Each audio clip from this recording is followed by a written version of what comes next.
June 1967. Middle East. Tensions have been running high for weeks. Egypt's President Nasser had sent in a couple of his divisions to Syria as a symbolic show of Arab unity against Israeli provocation. Stakes are very high on all sides. Egypt has rearmed itself with the help of the Soviets, rebuilt its air force with the latest Soviet-built supersonic MiGs. The Israeli propaganda machine propagated the myth that the nation faced danger of extermination. Israel was secretly preparing to attack the Arab armies for over a decade, well armed with the latest Western-made military equipment. They have built a formidable air force with French-made state-of-the-art supersonic Mirage fighters and other fighters and bomber aircrafts. The whole world is watching nervously. And then it happens. Early morning on the 5th of June, Israel makes a preemptive strike on Egypt and delivers a devastating blow. The Egyptian Air Force is all but wiped out on the ground. Their air bases, runways and facilities lay in ruins from heavy aerial bombings by the invading Israeli Air Force.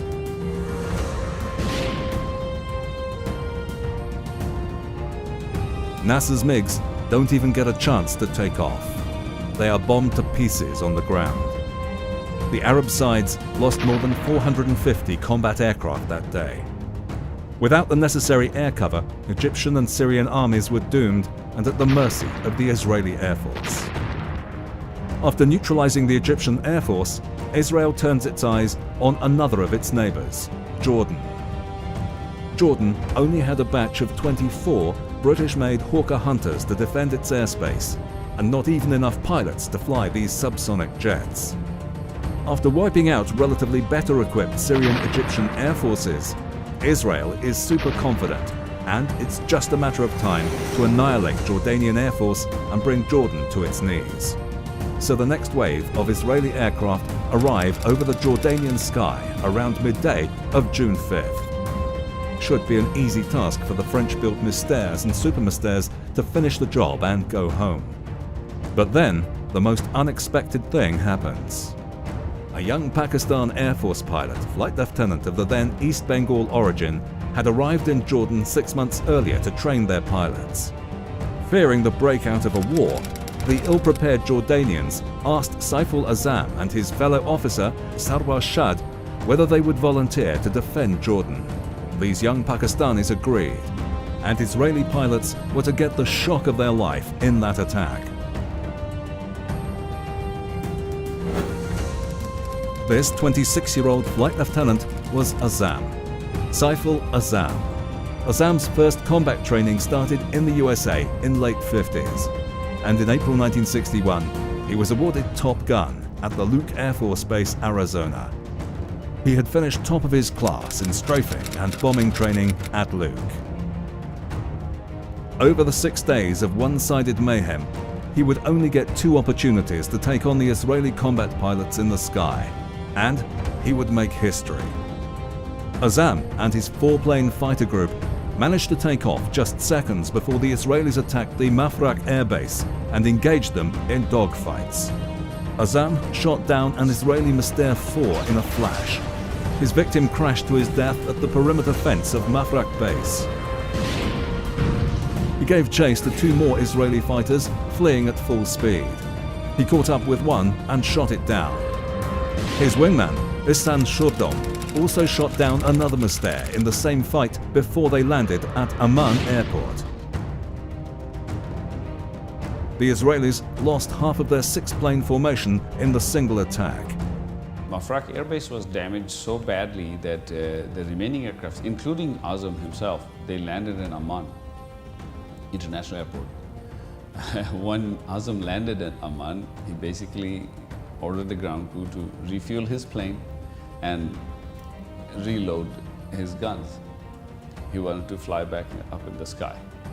Within minutes, the Israeli Air Force was there and they destroyed the rest of the aircrafts on the ground in the Amman International Civilian Airport, including a UN aircraft that was parked next to one of the combat aircrafts.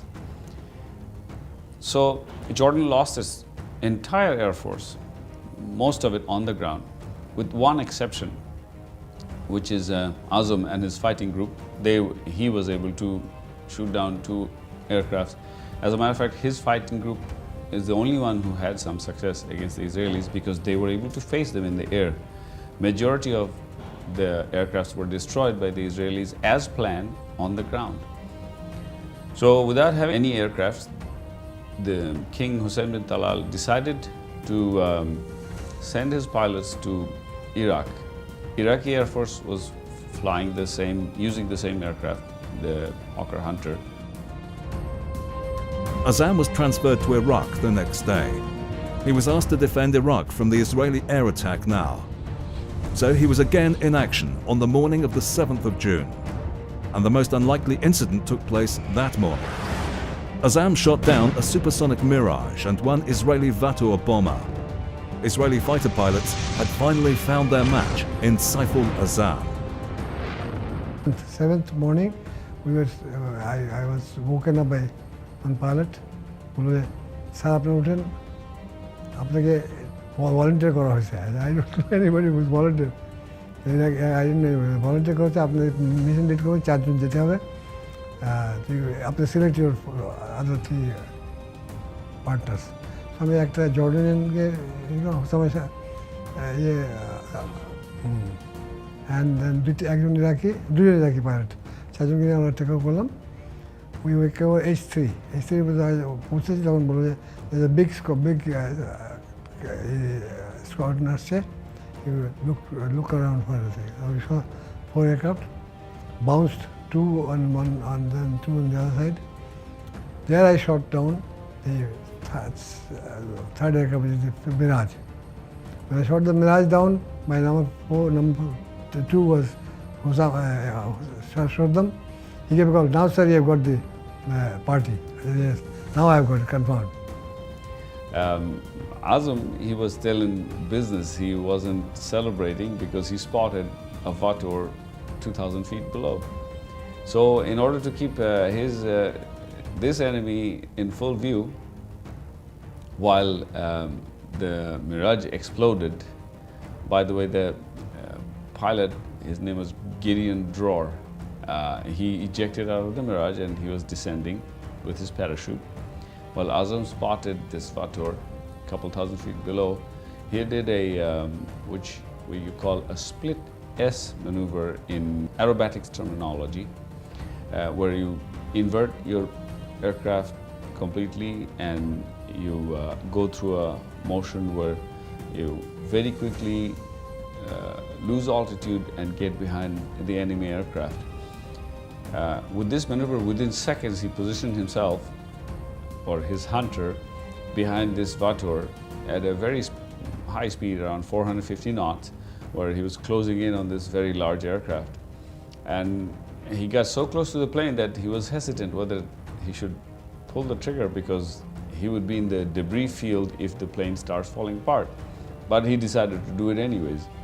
So he shot this much larger bomber with his cannon, and the plane started falling apart. And Azam really had to pull away. Even then, his aircraft was hit with debris from the Vator. In the Six-Day War, Israel lost only 46 aircraft, as opposed to over 450 Arab aircraft. Azam alone shot down 4 in the air. For his achievements, Azam received gallantry awards from Jordan and Iraq. Very nice of him that he never boasted about these awards. Whenever I met him, he never mentioned, or even as a story, he did not tell what he did, what all he did. I think he was very modest. Inside he was humble. It was only, this also a good leadership quality to be modest. I remember Saiful Azam as a cadet at Pakistan Air Force Academy in Salpur, where I was an instructor at that time. And I was very proud of Saiful Azam because he was a tall cadet, very athletic. 2 years prior to this, he was in action at another front. In September 1965, Azam was a young flight lieutenant based at Lahore, West Pakistan. War broke out between India and Pakistan. Azam was part of the ground attack team of the Pakistan Air Force. He and his fellow pilots took part in numerous sorties against Indian Army and destroyed many of the enemy tanks and heavy artillery.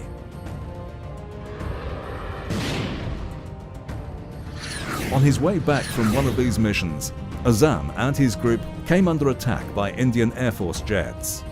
In the dogfight that followed, Azam shot down one Indian Air Force Nat. He received Pakistan's third highest military award for this. 65 বর্ষ মধ্যে আমরা যাচ্ছিলাম লাহোর সেক্টরে আমরা going for strike in Lahore sector army was coming from India ওইটাকে stop করার জন্য কিন্তু on the way we are bounced by 4 nats and they were also Indian Canada aircraft bombing the because we had to punch our tanks and be ready for the attack. ওইখানে যতবার আমি বলছি look to the right, look to the left, our rest of the formation members could not see it. Dusty ছিল, so আমি বললাম আচ্ছা follow me. I was number 4. I followed, they followed me. I went first fired on the tanks, then they put the rockets on next. So they were very happy. That's why he wrote. So our spotting target was so good that many missions were successful because of that. So Azam holds the world record of flying for 4 different air forces: Pakistan, Jordan, Iraq and Bangladesh. He also scored aerial kills against 2 different air forces. And he received military honours from 3 different countries: Pakistan, Jordan and Iraq. Another world record. As far as we know, that he was the highest military award holder in east of Suez Canal. So to get a name and fame of that nature, there is none to match him. Certainly, professionally he was excellent. It was known in Pakistan Air Force. And he was an example and a person and a professional to be followed during his period in Pakistan Air Force. We as Bengalis, of course, being from Bangladesh, at that time of course East Pakistan and a Bengali, we were very proud of him. And whenever we used to meet him, we used to respect him as such and try to learn as many things in the professional side as possible. And he was very candid, and because he was excellent in profession, so he had no problem in delivering his war experience and other military flying technique to us, and we are so proud of him. In 1965, when he shot down the fallen Nat of the Indian Air Force, it's absolutely incredible. He was fighting a far superior aircraft, and it was only his pilot skills that managed him to do that. And then when I heard it in 1967, he was flying in Jordan, teaching the Jordanian pilots when the Israelis did the surprise attack in the 6-day war. I mean, because they totally annihilated the Egyptian aircraft on the ground. And so he volunteered and was flying for Jordan and managed to shoot down 2 Mystairs and damage a 3rd aircraft. Absolutely superb. And not only that, he then went off into Iraq, and after a very, very short period of time, literally hours, was back in the aircraft again and fighting a cutting-edge aircraft, a Mirage. I mean, the Mirage was still being used by frontline troops in 1982 by the Argentinians. Absolutely superb aircraft. And here he was in the 1949 Hawker Hunter, and he shot down 1 Mirage and a Volta bomber as well over Iraq. Absolutely incredible feat. I think the guy should be knighted if he was British. It was absolutely wonderful. Well, I have known Saiful Azam for almost 50 years. From his childhood, he is always a very energetic and cheerful, witty, full of life.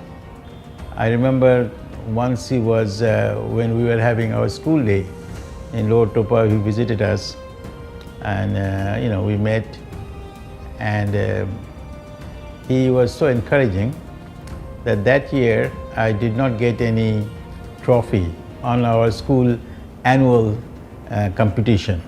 I ran short of a few points, And I told him that, sorry, this year I did not get any trophy. I was very close to winning one, but he was so encouraging. He said to me, you're not supposed to win trophy in every year. As long you participate and you do well, that's what is expected out of any good person. And that was very encouraging, because after all these years, this story comes back to my mind that, you know, I was feeling low, I was feeling down because I was not receiving any trophy, and he was there. Instead of putting me down, he encouraged me that it is in the participation of different competitions that you enjoy, not necessarily you have to win a trophy. So it shows that right from the beginning that the gentleman had that power to encourage people. He's a very positive guy. People, when they come and meet him, they go back having received something that will encourage him throughout his life. For his lifetime achievement, United States honored him by awarding him as a Living Eagle in the year 2000. He was one of only 22 people to achieve this rare status in that year. The United States Air Force holds an event at their premier training facility and Air University in Maxwell Air Force Base, Alabama, every year. It's called the Gathering of Eagles. It's held by an organization called Gathering of Eagles Foundation. It's been taking place annually since 1982. In this event, every year, they honor the prominent personalities in aviation. It could be fighter pilots, astronauts, aviation engineers, or other pioneers. President George W. Bush Sr., John Glenn, Chuck Yeager, Neil Armstrong, Buzz Aldrin, they're all honored as Eagles.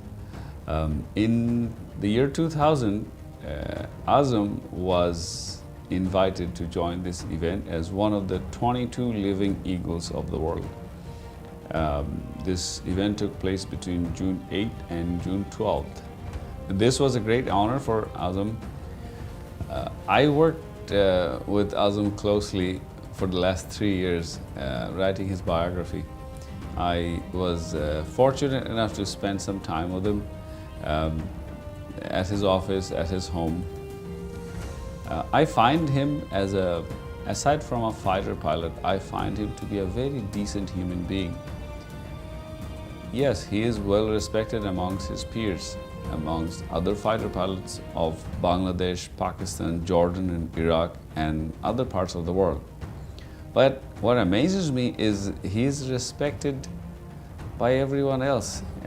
Amongst his staff at his Dhaka office, people of every rank, starting from a director of his company all the way down to his chauffeur or the guards. They love him, they revere him, they respect him, and they cherish him. This is a rare quality in a human being, and I'm just not saying it, but this is what I have experienced. People respect him, love him, because of the way Azam is. Azam has deep faith and conviction in human qualities. He has the leadership quality where he can bring out the best in a person. And throughout Azam's life, he had left this good impression amongst just about everyone that came in touch with him, got to know him, spent a little time with him. This is a remarkable quality in a human being, which stands out above and beyond his other successes in life. In March 1971, Pakistani army started attacking innocent civilians in Bangladesh, which was then known as East Pakistan. Azam, being a true patriot, always sided with the good guys. In 1965, he defended Pakistan against its enemy. Now he felt that injustice was being done against his own ethnic group, that is, the Bengalis. So he prepared to escape from Pakistan and take part in the liberation war of Bangladesh. But fate intervened. Azam was arrested by the Pakistani Army intelligence and disarmed and taken a prisoner. 20শে আগস্ট flight lieutenant Motiur রহমানের ঘটনাটা ঘটে। তারপরে 21শে August সকালবেলায় আমার হাজব্যান্ডের, তখন উনি স্কোয়াড্রন লিডার, তার ফ্রেন্ড সেসিল চৌধুরী, সে এসে, তার কোর্সমেটও সে এসে তাকে বলল যে আজম তোমাকে আমার সাথে যেতে হবে। তখন সে তাকে নিয়ে গেল এক কাপড়ে। সেই যে নিয়ে গেল, তারপরে আর কোনো খবর নেই।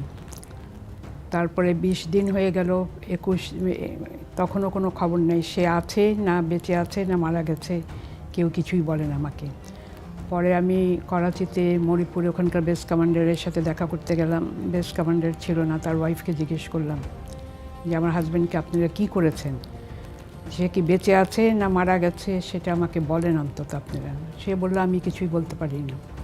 তারপরে নভেম্বরের 15 তারিখে আমার শুরু হয়, পেইন শুরু হয়। তখন তারা আমাকে হাসপাতালে নিয়ে গেল, আমার দেবর ফখরুল আজম। ওইখানে সেদিন আমাকে সারাদিন ফেলে রেখে দিল। তারপরের দিন 16ই ডিসেম্বরের বিকালবেলা আমার মেয়েটা হলো। হ্যাঁ, মেয়েটা হওয়ার পরেই বুকের মধ্যে ঘর করছিল। তো আমি সিস্টারদের ডেকে বললাম যে বাচ্চাটা এরকম বুকের মধ্যে, বলে কি না কিছু না। পরে রাত্রেবেলা আমার কাছ থেকে মেয়েকে নিয়ে গেল। সকালবেলায় আমি উঠে মুখ ধুচ্ছি, এর মধ্যে সিস্টার এসে বললো তোমার মেয়ে মারা গেছে। তারপরে শুরু হয়ে গেল আপনার